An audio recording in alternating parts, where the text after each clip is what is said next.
Bismillahirrahmanirrahim. Assalamualaikum warahmatullahi wabarakatuh. Waalaikumsalam warahmatullahi wabarakatuh. Alhamdulillah nahmaduhu wa nasta'inuhu wa nastaghfiruh wa nastahdihi wa na'udzu bihi min syururi anfusina wa sayyiati a'malina may yahdihillahu fala mudilla lahu wa may yudlil fala hadiya lahu. Asyhadu an la ilaha illallah wahdahu la syarika lahu wa asyhadu anna Muhammadan abduhu wa rasuluh.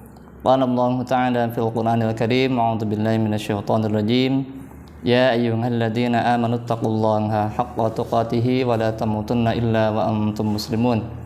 Ya ayyuhan nasu taqu rabbakum alladzi khalaqakum min nafsin wahidatin wa khalaqa minha zawjaha wa batha minhuma rijalan katsiran wa nisaa'a. Fattaqullaha alladzi tasaaluna bihi wal arham.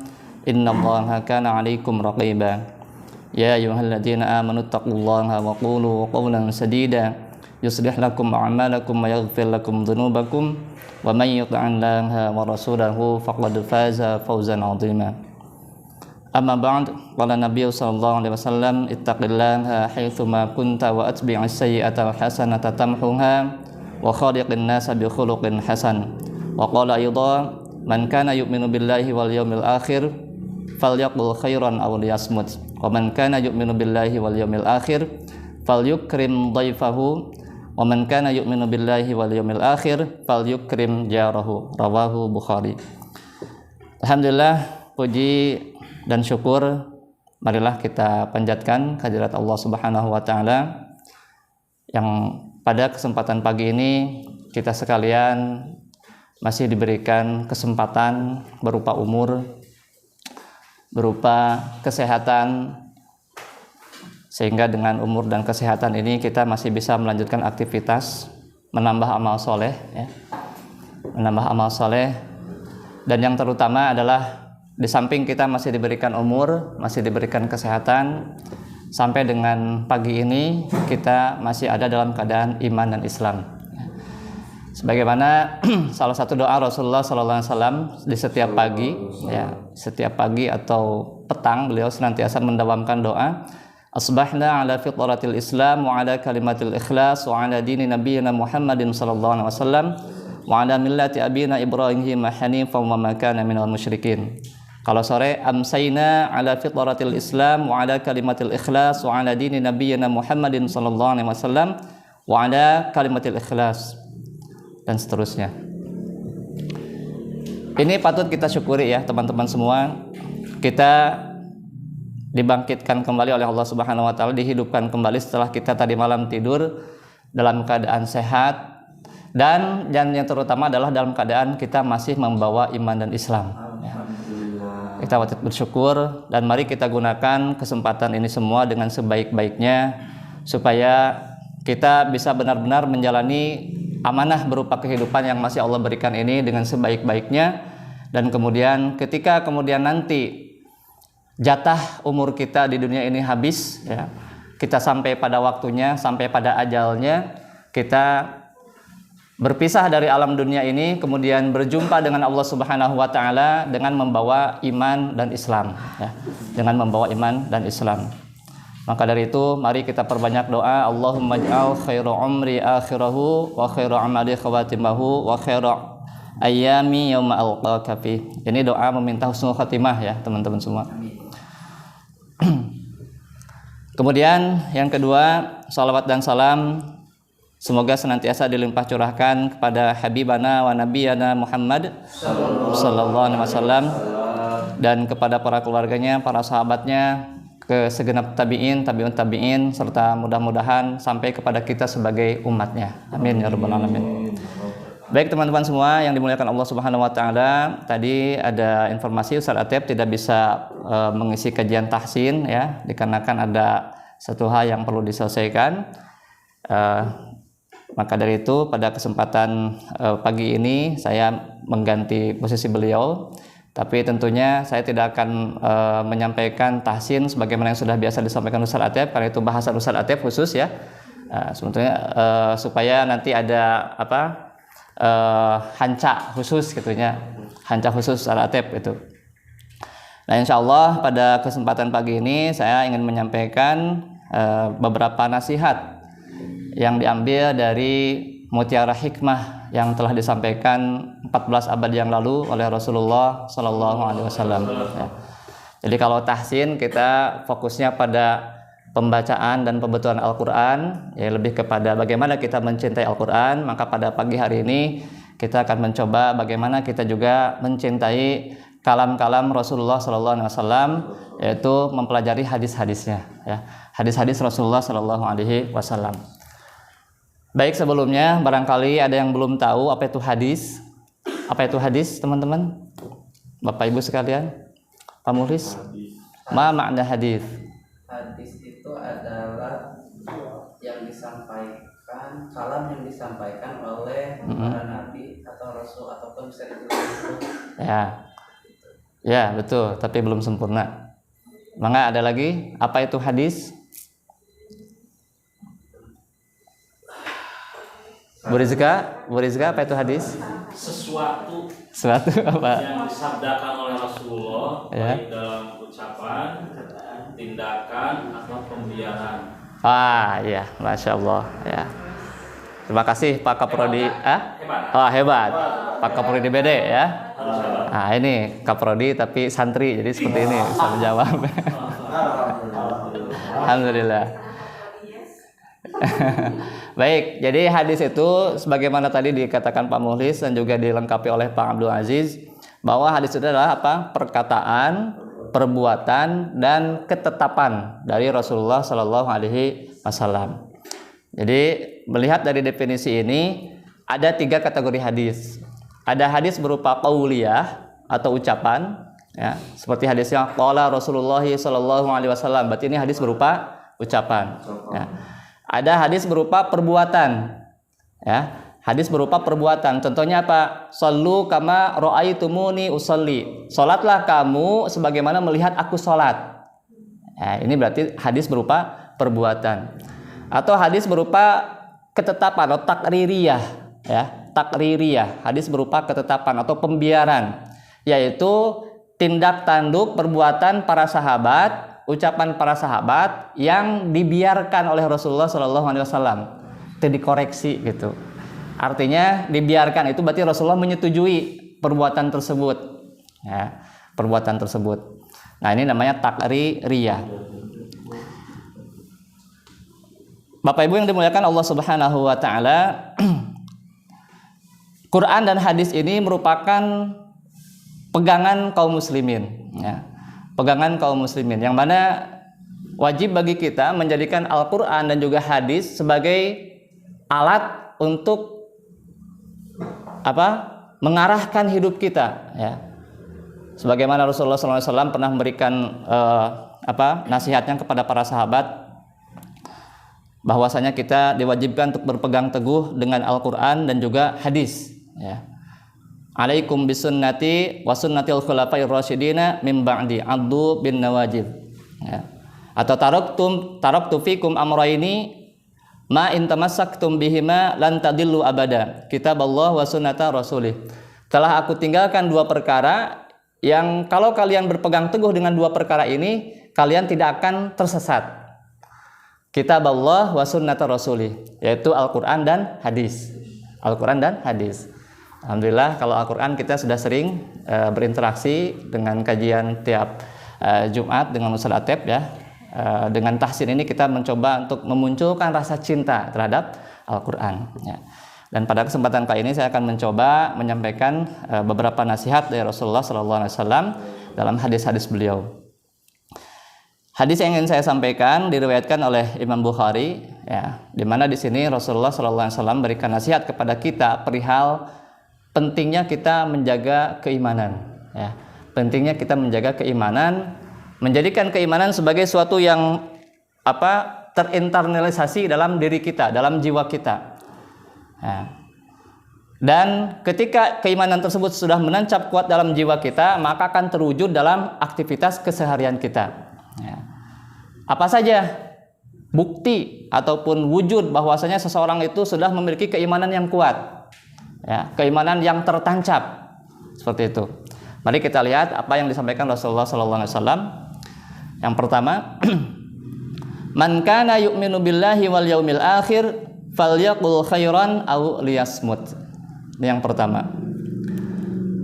Barang siapa yang beriman kepada Allah dan hari kiamat, maka falyaqul khairan aw liyasmut. Barang siapa yang beriman kepada Allah dan hari akhir, maka berkatalah yang baik, atau kalau nggak bisa lebih baik diam. Nah,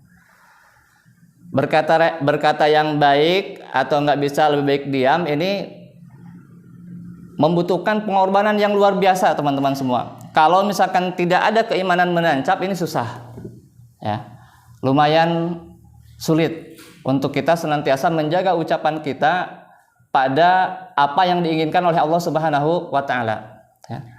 Oleh Allah Subhanahu wa taala. Maka dari itu, bagaimana caranya supaya kita kemudian bisa mengontrol lisan kita, ya, menjaga lisan kita dari ungkapan ataupun perkataan yang melenceng dari apa yang diridhoi oleh Allah Subhanahu wa taala. Tadi kuncinya adalah bagaimana kita berusaha menjadikan keimanan sebagai sesuatu yang menancap di dalam jiwa kita. Dengan hal apa? Dengan menjaga amal yaumi, ya, amal harian kita. Tentunya saya di sini bukan berarti saya sudah berhasil mengamalkan amal yaumi dengan istiqomah, ya. Ya, karena kan kita sesama memiliki tingkatan yang sama, amalan yang sama, tidak jauh beda lah antara saya dengan antum sekalian. Ini lebih kepada tugas sebagai seorang muslim untuk tawasobil haq, tawasobil sabr, ya, saling memberikan nasihat dalam kebenaran dan kesabaran.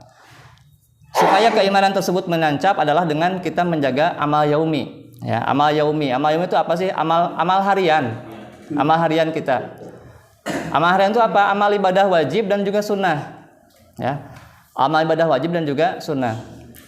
Nah, bagi kita untuk yang wajib, insya Allah kita untuk level teman-teman di sini yang hadir di sini kayaknya nggak ada lah istilah nama sampai meninggalkan sholat 05 waktu, mustahil. Pariki itu sholat lohor misalnya, atau Pak Ejan itu sholat asar gitu. Itu suatu hal yang mustahil bagi Bapak Ibu dosen Polbim, insya Allah, ya. Namun tidak hanya itu, ya teman-teman semua, bagaimana kita merawat yang wajib ini. Kalau mungkin anak-anak SD sekedar melaksanakan sholat. Nah, untuk level kita ada peningkatan level kualitasnya. Ada fi'lus shalah, ada iqamus shalah. Kalau fi'lus shalah ya hanya melaksanakan sholat, melaksanakan terpenuhi syarat dan rukun. Kalau iqamus shalah, melaksanakan sholat syarat dan rukunnya terpenuhi, kemudian juga dijaga adab dan etikanya, ya. Kemudian terwujud dalam aktivitas kita dalam keseharian.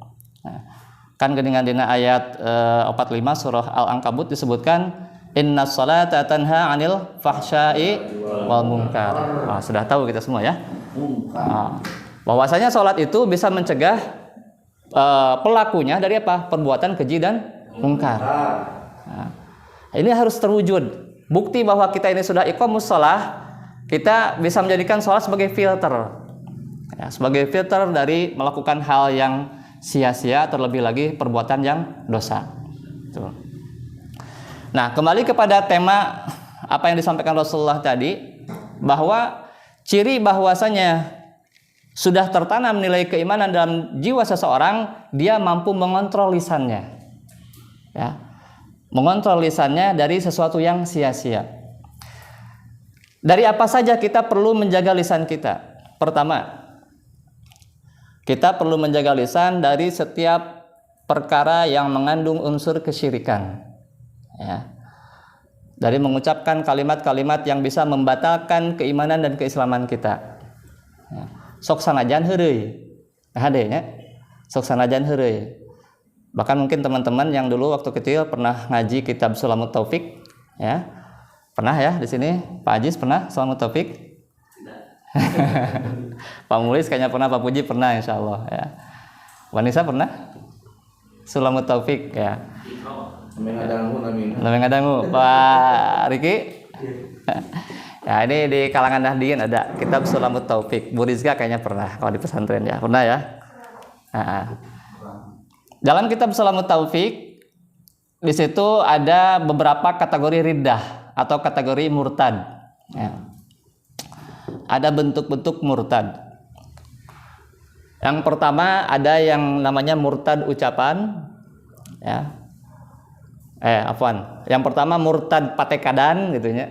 Jadi murtad patekadan teh murtad anu terkait karena hate keyakinan, meyakini ada Tuhan selain Allah, itu murtad hate. Nah, atau meyakini bahwa ada nabi lagi setelah Nabi Muhammad sallallahu alaihi wasallam, murtad hatena, keluar tina Islam. Nah, meyakini bahwa ada agama yang lebih mulia selain Islam, murtad. Ya. Meyakini bahwa Al-Qur'an itu masih harus dikoreksi, murtad. Ya. Itu murtad hate, murtad patekadan. Ya. Ada lagi murtad perbuatan. Ya, murtad perbuatan apa contohnya? Jelaslah, contoh misalkan menyembah berhala, ya. Menyembah berhala, atau misalkan kita meniru perbuatan orang kafir yang mana perbuatan tersebut adalah perbuatan khas ibadahnya mereka, kita tiru. Nah, ini juga bisa menyebabkan murtad. Yang ketiga murtad ucapan ini. Ya, murtad ucapan.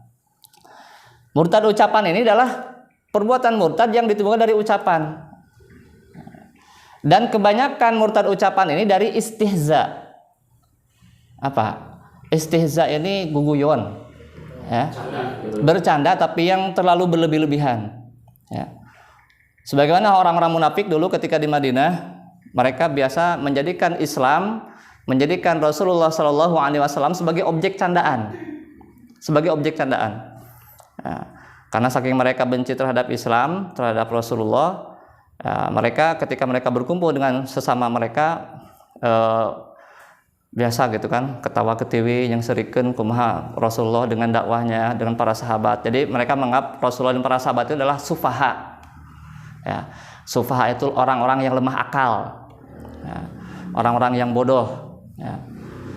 Terus ketika didatangi oleh Rasulullah SAW, mereka berkilah, wahai Muhammad, wahai Rasulullah, gitu kan, pura-puranya Muslim. Kami hanya bercanda saja, gitu, tidak serius, ya, tidak serius. Kami hanya bercanda saja. Maka kata Rasulullah, yang mana di situ ditegur langsung oleh Allah Subhanahu Wa Taala melalui lisan Rasulullah SAW, apakah kalian menjadikan Allah dan Rasulnya sebagai bahan candaan? Ya, sebagai bahan candaan. Ini yang pertama, ya, menjaga lisan kita dari apa? Sesuatu yang bisa menyebabkan kita keluar dari Islam. Dan ternyata ini bisa diawali dari perkara-perkara sepele seperti halnya canda. Maka penting di sini kita senantiasa mengontrol, ya, mengontrol lisan kita ini, candaan kita. Ya. Orang kan sok biasa resep hareureuy, ya, sok hareureuy geuningannya ka ditu ka dieu. Ya, bener Pak Ajis pantarana. Ya. Kita sok heureuy sesama kita, ya, karena saking akrabnya, ya, saling lempar candaan. Hati-hati dengan canda ini, ya. Hati-hati, pilih pas orang nuju heureuy, nuju guguyon, nuju canda teh aya perkara-perkara, nya. Perkara-perkara nu urang mah niatna henteu ngaguguyonkeun agama ka hade. Henteu ngaguguyonkeun kana dinul Islam, ya. Karena kemuliaan Rasulullah sallallahu alaihi wasallam, ngan ku sabab urang heureuy biasa mun heureuy sok tara kontrol. Mentos resep pisan mah. Ya. Ka hade ya. Ya lisan perlu kita kontrol sebaik mungkin. Boleh bercanda, boleh, ya. Bahkan Rasulullah dengan para sahabat itu biasa bercanda, ya. Tapi bercandanya beliau itu benar dan pada sesuatu yang tidak mengeluarkan dari keislaman, kemudian tidak menyebabkan lawan candanya itu bagaimana tersakiti dan sebagainya, ya. Boleh kita bercanda. Jadi bercanda itu pada sesuatu yang membuat kita tertawa semua gitu, nikmat tertawanya. Nah itulah, ya. Ini yang pertama teman-teman semua. Kita perlu hati-hati ini. Kemudian apalagi? Dari apalagi kita penting menjaga lisan, ya.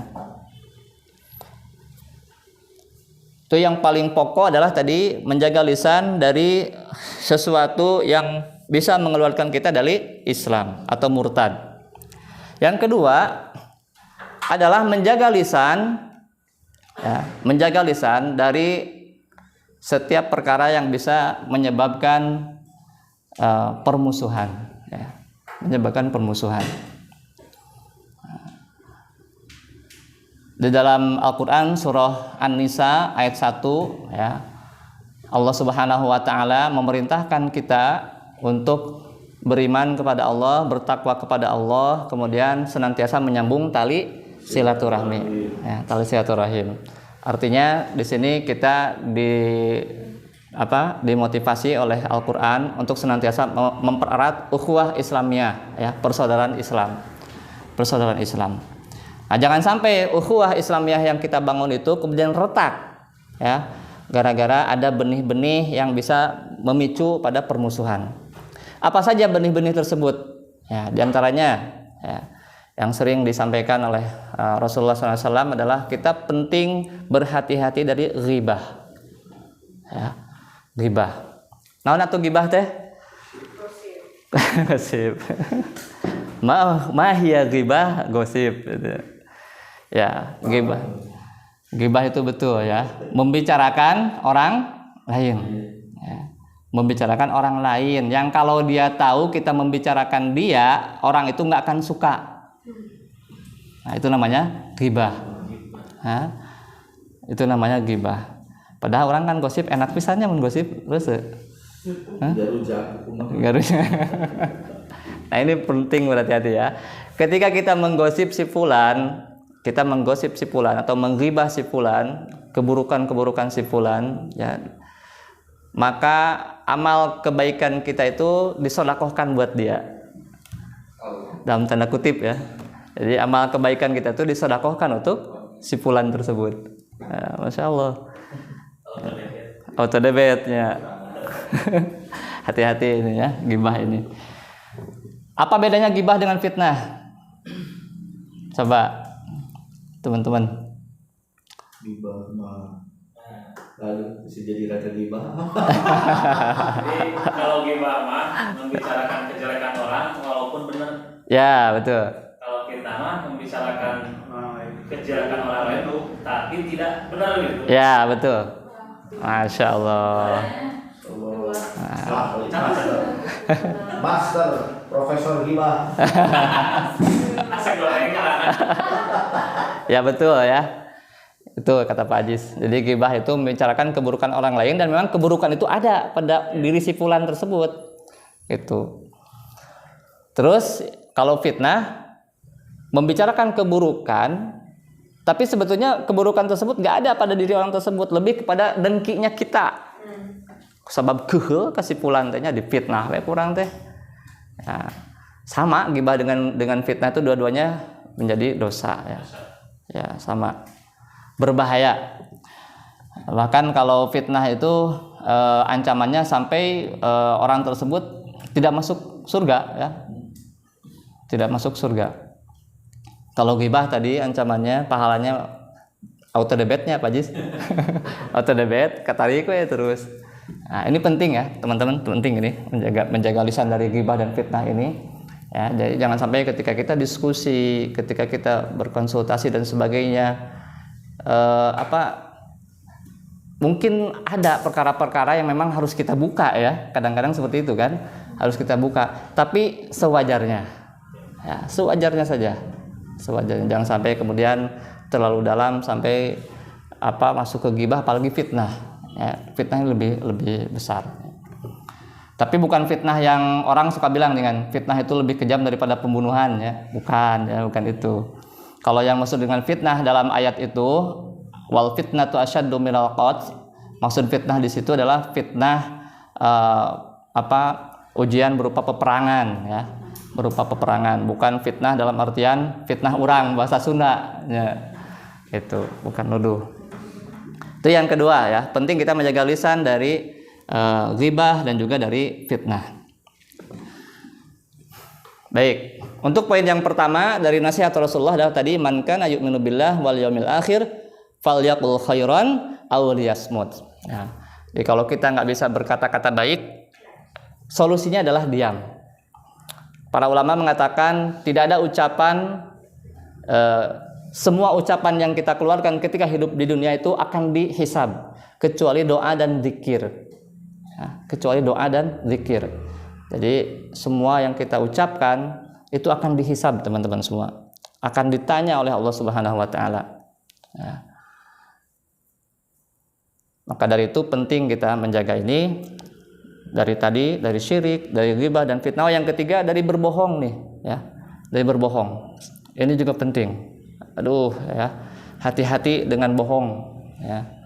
Kita misalkan ingin menjual produk kita dialus-aluskeun gitunya, sampai seolah-olah produk kita ini kualitasnya kualitas A, padahal kualitas Z misalkan, ya. Jauh. Ya.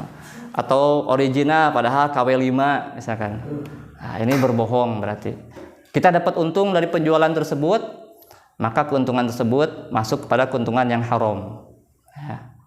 Hati-hati ya dari bohongnya. Kemudian yang kedua, nasihat dari Rasulullah SAW, man kana yu'minu billahi wal yaumil akhir falyukrim jarahu. Ya. Barang siapa yang beriman kepada Allah dan hari kiamat, maka muliakanlah tetangganya. Ya, muliakanlah tetangganya. Bahkan Rasulullah SAW mewanti-wanti perihal tetangga ini, saking beliau ya khawatir umatnya mengabaikan urusan tetangga. Ya, para sahabat mengira bahwa tetangga ini termasuk mereka yang boleh mewarisi. Ya. Saking Rasulullah sering mewanti-wanti perihal tetangga, sampai-sampai para sahabat menganggap atau beranggapan meureun tetangga oge berhak mewaris, menerima waris dari kita. Ya. Maka penting kita di sini menjaga hubungan baik dengan tetangga, begitu ya. Kita semua yang saat ini di Polbi membawa nama Mayasari, ya, membawa nama Mayasari, jangan sampai kemudian kita, ini dalam rangka mengingatkan saya pribadi ya teman-teman semua, jangan sampai kemudian kita menjadi pribadi-pribadi yang eksklusif di tempat tinggalnya. Ya. Ingat yang namanya definisi tetangga itu adalah 40 rumah di sekitar kita. Ya, 40 rumah di sekitar kita. Atuh meureunnya orang teu bisa 40 sadena minimal orang ataupun rumah yang dekat dengan kita ini. Jangan sampai kita sama sekali tidak peduli. Ada contoh pengamalan yang cukup bagus di antara guru-guru kami, ya. Mereka ada di antara mereka itu ada yang terbiasa menyisihkan setiap pendapatan yang dia terima dari apapun itu, ya, sebesar 2,5%. Dia misalkan dapat bonus 1 juta disisihkan 2,5%. Dia dapat bonus 500.000 disisihkan 2,5%. Dia dapat uang 100.000 disisihkan 2,5%. Dikumpulkan semuanya. Nah itu kemudian suatu hari kemudian dibagikan ke orang-orang yang membutuhkan di sekitar rumah mereka, di rumah guru tersebut. Ya.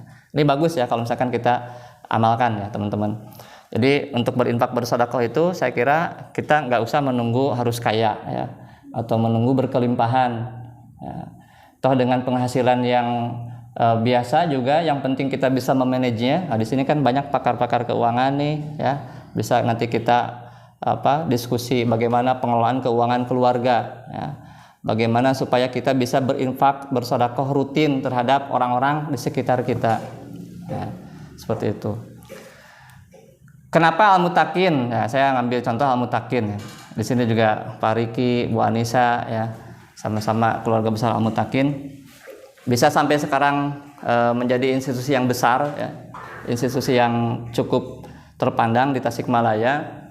Karena mereka itu ada semacam strategi ya teman-teman semua, ada semacam strategi.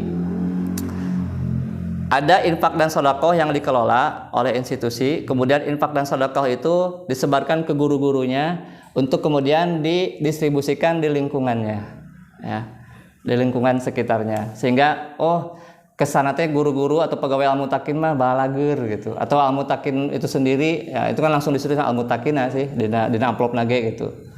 Nah, mungkin ini bisa diterapkan di Polbim nanti ya, teman-teman semua. Dalam rangka mengamalkan hadis, man kana yu'minu billahi wal yaumil akhir falyukrim jarahu. Muliakanlah tetangganya, ya. Muliakanlah tetangganya. Kemudian yang ketiga, hadis Rasulullah SAW tadi adalah man kana yu'minu billahi wal yaumil akhir falyukrim dhaifahu. Barang siapa yang beriman kepada Allah dan hari kiamat, maka muliakanlah tamunya. Ya. Muliakanlah tamunya. Jadi kalau ada tamu, ya minimal suguhan ciherang. Ulah nepikeun ka diantep gitu nya. ulah bikin disapirakeun ya. Tapi ya ini juga ada batasan tentang tamu ya. Kita juga misalkan kalau kita suatu saat kita bertamu ke Pak Ajis, itu ada aturannya juga teman-teman semua, Bapak Ibu sekalian. Kula kena oh berarti tamu teh kudu jadi raja nya. Kudu dihargaan. Nah, terkait doif atau duyuf itu ada fikihnya tersendiri ya, dalam hadis arba'in tuh. Ada yang mengatakan batas maksimum bertamu itu adalah 3 hari 3 malam. Ya. Kalau lebih dari 3 hari 3 malam lain dari tamu. Tapi saya mah naon bedana tamu jeung saya mah? Saya mah ngehesekeun di imah. Ya. Singkat. Ngehesekeun boga imah. Hadisna tamu jeung saya mah. Nah, itu. Ya. Ada beberapa fikih terkait tamu. Ada yang mengatakan 1 hari 1 malam, 3 hari 3 malam, dan seterusnya. Ketika kita bertamu, kita harus tahu adabnya. Ketika kita sedang menjadi tuan rumah juga harus tahu adabnya. Ya. Baik teman-teman yang dimuliakan Allah Subhanahu Wa Taala, Bapak Ibu sekalian, itu 3 poin ya, yang mudah-mudahan kita semua bisa mengaplikasikan dalam kehidupan kita ya, tentang ciri-ciri ataupun tanda bahwa keimanan sudah melekat di dalam jiwa kita ya, di dalam jiwa kita. Maka PR bagi kita semua adalah yang pertama, mari kita senantiasa memperkuat ya, kemudian memperbaharui keimanan kita ya, keislaman kita ya. Dengan apa? Dengan menjaga amal soleh tadi ya, dengan menjaga amal soleh tadi. Kemudian yang kedua, mari kita berupaya mengamalkan 3 poin tadi yang disampaikan oleh Rasulullah SAW, menjaga lisan kita, kemudian memuliakan tetangga kita, kemudian memuliakan tamu yang datang ke rumah kita. Ya. Baik, sudah setengah jam. Barangkali dari teman-teman semua, di Bapak Ibu sekalian, ada yang ingin ditambahkan ataupun ingin ditanyakan, mangga dipersilakan.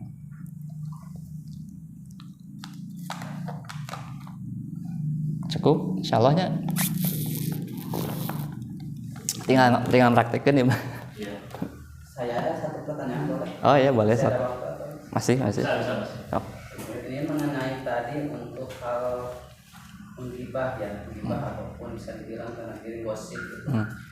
Apakah gibah ini ada yang termasuk dibolehkan atau tidak? Nah, Bagus. Yang dibolehkan ini apakah ada ketentuan dan batasannya atau tidak? Karena tadi kan kata Pak Ustadz ada juga untuk bercanda memang diperbolehkan. Rasulnya juga pernah bercanda tetapi dengan batasan dan ketentuan yang berlaku dari Rasul. Bagaimana dengan gibah katanya? Bagaimana dengan gibah? Betul. Ya, gibah itu pada dasarnya haram ya. Pada dasarnya haram. Kecuali pada kondisi-kondisi tertentu. Misalkan ada seorang istri yang dizalimi oleh suaminya. Ya. Kemudian dia mengadu kepada hakim. Ya. Pastikan supaya hakim mendapatkan informasi yang terperinci, dia harus menyebutkan nama suaminya. Ya. Menyebutkan siapa yang sudah menzalimi dia. Artinya menyebutkan si suaminya tersebut. Berarti kan ini gibah. Ya. Maka gibah seperti ini gibah yang diperbolehkan. Ya. Itu yang pertama. Bagaimana apalagi yang kedua atau apalagi yang lainnya gibah yang diperbolehkan? Contohnya di suatu kampung itu ada seseorang yang memang dia itu sudah terkenal dengan kemaksiatannya. Ya. Jadi sudah mafhum, sudah masyhur orang ini tuh ahli maksiat. Tukang mabok, tukang mana sih teh? Tukang tarok, tukang bobok, tukang tarok. Mengingkap-ingkapkan. Tamu pamulis nulikeun nya. Ya. Nah, ada misalkan di suatu kampung si fulan yang memang sudah masyhur dengan kemaksiatannya, ya. Lalu kita ngajak ngobrol ke anak kita, nah KHD-nya ulah kawas si fulan, tuh tinggali kawas gitu kalakuanana teu pararuguh dan sekian. Itu boleh gibah seperti itu, ya.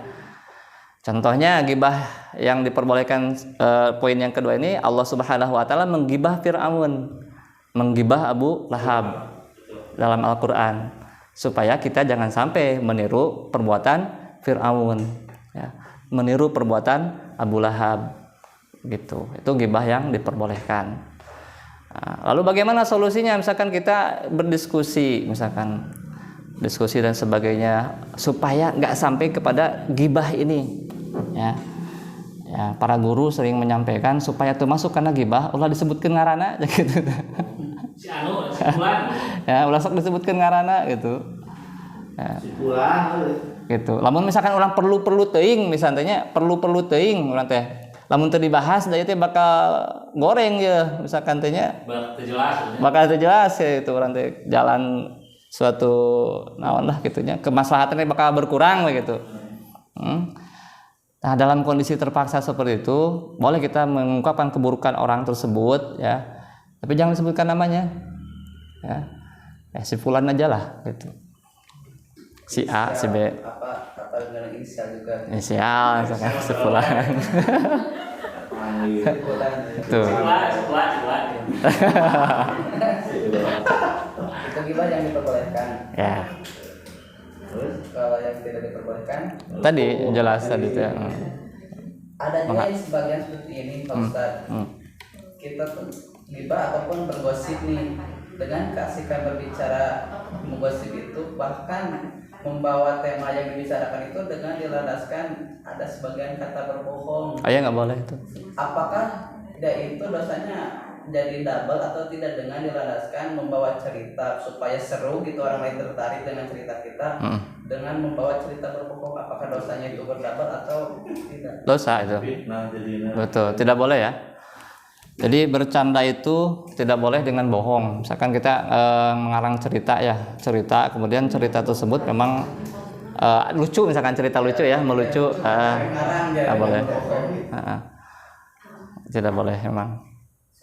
Termasuk ghibah dan fitnah juga atau kalau ghibah dan fitnah itu kalau misalkan ada orang lain yang kita bicarakan itu masuk ke ghibah dan fitnah. Kalau misalkan bercerita peristiwa sampai melucu itu bukan ghibah bukan fitnah itu mah. Ya berbohong lah itu mah. Berbohong. Bisa berbohong seperti itu. Ada lagi? Silakan. Cukup ya? Cukup ya. Baik. Bapak Ibu yang dimuliakan Allah Subhanahu wa taala, barangkali itu yang bisa saya sampaikan. Semoga ada manfaatnya untuk kita semua untuk meningkatkan keimanan dan keislaman kita dan juga sekali lagi untuk mengaplikasikan ya nilai-nilai keimanan dan keislaman di dalam kehidupan kita masing-masing ya, kehidupan kita semua. Terlebih kita yang beraktivitas di Polbim nanti memiliki tanggung jawab yang besar ya Bapak Ibu sekalian. Di samping kita nanti saling mengingatkan di antara sama, juga kita ini bertugas sebagai murabbi dan murabbiyah yang mendidik dan mengarahkan anak didiknya para mahasiswa untuk tidak hanya mengerti ilmu-ilmu ya yang kita sampaikan di perkuliahan, tapi bagaimana nanti para mahasiswa tersebut mereka memiliki rasa takut kepada Allah Subhanahu wa taala ya, memiliki rasa khasyah terhadap Allah Subhanahu wa taala. Terima kasih atas segala perhatiannya. Mohon maaf apabila ada kesalahan dan kekurangan. Billahi fi sabilil haq. Subhanakallahumma wa bihamdika asyhadu an la ilaha illa anta astaghfiruka wa atubu ilaik. Wassalamualaikum warahmatullahi wabarakatuh. Waalaikumsalam warahmatullahi wabarakatuh.